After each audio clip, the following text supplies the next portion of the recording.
So today I'm taking a little break and handing the camera over to another expert that's going to share some really cool tips with you today. So head on over and watch the video and let me know what you think.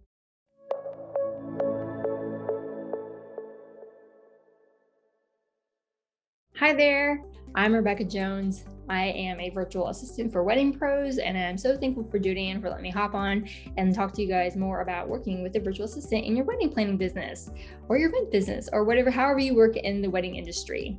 A little bit about me. I have 15 years of event management experience. I worked with nonprofits, I worked in a corporate setting, I worked in government events, which means it worked from everything from in-person conferences to remote satellite events in multiple cities, road shows for MLMs, and managing city events in a suburb of Atlanta. So, and all that included working with on-site teams, remote teams, event organizers, and vendors. So got a lot of experience there. I started as a general VA, and I'm moving into more of an operations and project management focus because I love logistics and operations. But a virtual assistant is a great person to add to your team because they can help with the day-to-day operations and general admin tasks that, you probably shouldn't be doing anymore if you want to take some things off your plate, scale, grow, and have less stress in your life. So, as I mentioned, you're probably looking at a virtual assistant to add to your team because you're burned out, you're stressed, everybody gets stressed in their business, but this is just constant. You can't get things done. The balance between your social life and your business life is just non-existent, and you just feel like you're never going to catch up on your to-do list. So where do you begin? One place I would suggest is that you start by making a list of all the tasks you do in your business, every little single thing. I mean, everything. And this list should be pretty extensive, front and back, more than one page. And then once you've kind of brain dumped everything that you do in your business, go through and put an X or highlight or however mark on your sheet, the things that you don't like to do, and circle the things that you do like to do, and the things that you X out or highlight that you don't like, maybe that, you just don't like doing them. They're just time consuming. They're boring. They're not interesting to you. You're not good at it.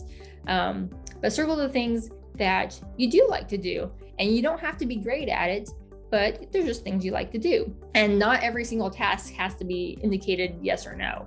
But once you do go through that list and you look at the things that have an X by them, are they things that you don't like to do, you don't have time to do, you're not an expert at? Are they recurring tasks? This is a good foundation to start for when you're looking at what you can outsource in your business. Now, people wonder, when is the perfect time to bring on a team member for your business? And the answer is obviously there is no good time. A lot of people suggest before you're busy. And that's a good starting place, because if you are in the midst of wedding season, you're busy, your weekends are gone, you're constantly working with couples, getting things figured out, working with other vendors, and just, working out all the logistics and things like that. So to bring on a team member while you're in the midst of that, you're not going to be able to you might bring them up to speed pretty quickly, but you may not get the training and detailed training done as well as you could as if you do it in the off season when you're not as busy. So, it's coming to the end of summer. We're moving more into fall weddings. Winter is a great time when it's slower to start bringing on a team member. You're not as busy. You have the time, energy to dedicate training the person the right way, how you want them trained, how things run in your business, how you want things done. So just consider that when you're thinking about bringing on a team member. You can do it whenever you want, but when you're less stressed and less busy, it's probably a good time just because you can dedicate more effort to that. You've outlined your tasks on what you want to outsource, and that's the basis of your job description. So who are you going to hire? Well, if you go back and look at your list that you've gone through, of all the tasks in your business and the things that you've X'd out or highlighted or whatever, look at them. You may realize that a lot of it is social media, blog writing, newsletters, things that have a heavy writing element to it. Well, and think about that. Do you need a general virtual assistant for that? Or do you need a copywriter? If you have a lot of web stuff maybe, or things like that, maybe you need a web designer. So consider the tasks that you are looking at that you really don't like to do, that you want to outsource, and consider what kind of team member hire you need to bring on. Now, you also want to consider personality. Maybe you're an introvert and you're real quiet and you don't actually like working with other introverts because the energy level is just not there. You need an extrovert to kind of balance you out. Or maybe it's vice versa. Think about personality, think about the interests. If there's certain things in your business that you, causes or things like that you're very passionate about, is it important to you that your team members have those same passions? If you focus solely on Indian weddings, is it important that your team member knows about that culture, knows about Indian weddings? Is that an important element to you? So can kind of consider those things in your business as well, and how you work and your personality. A lot of people talk about ideal client avatars. Well, think about your ideal virtual assistant avatar. What kind of person are they? Do you want a mom? Do you want someone right out of college? Do you want, someone on the East Coast, someone on the West Coast? Write those traits out, and then that's a good basis of kind of who you want to look for as well. So you know what kind of person you want, what kind of tasks you want to outsource, and when you want to get started. Perfect. So before you actually bring this person on, I would highly recommend that you write out some SOPs. Woo! Standard operating procedures, so glamorous, the best thing about business. But by doing that, you are setting yourself up and your team members for success. Because if you document, let's say you are hiring someone for social media, and you always like to sign your posts at the end with your name and a heart at the end of it, a black heart, for whatever reason. You need to document that very clearly in your standard operating procedures. And it doesn't have to be super formal at first. If you do a video or, talking about it and how you document it, doing the process, or even if you write it out, it's a good starting point for your team. Because you can do a video training, you can do a Loom video, you can do a Zoom video. You have to rely on that person to take good notes. Even if you record it and send it to them, you may have missed something during your training. Because while you're talking to someone live, you can forget details. But if you have this documentation beforehand, it's usually pretty good that you'll capture all the details that are important to you, like signing the black heart at the very end of your name, at the end of your social media post, with a space. If they sign your name with no space in the black heart, that's not how you like it done. You need to be very detailed in how you want your SOPs or your documentation to outline the tasks you're going to outsource to somebody else. You don't have to do it, but it's a great tool and a great way to get you set up for success and your team members, because they can go back and refer to it, and you can always update it later. So you also need to set expectations, and your virtual assistant should do this as well, or any team member, if it's a freelancer. Be clear on how you communicate. Do you like to text? Do you like to email? Do you like to message people? Working hours, maybe you only like to be communicated with from 1 p.m. to 4 p.m. Eastern Standard Time.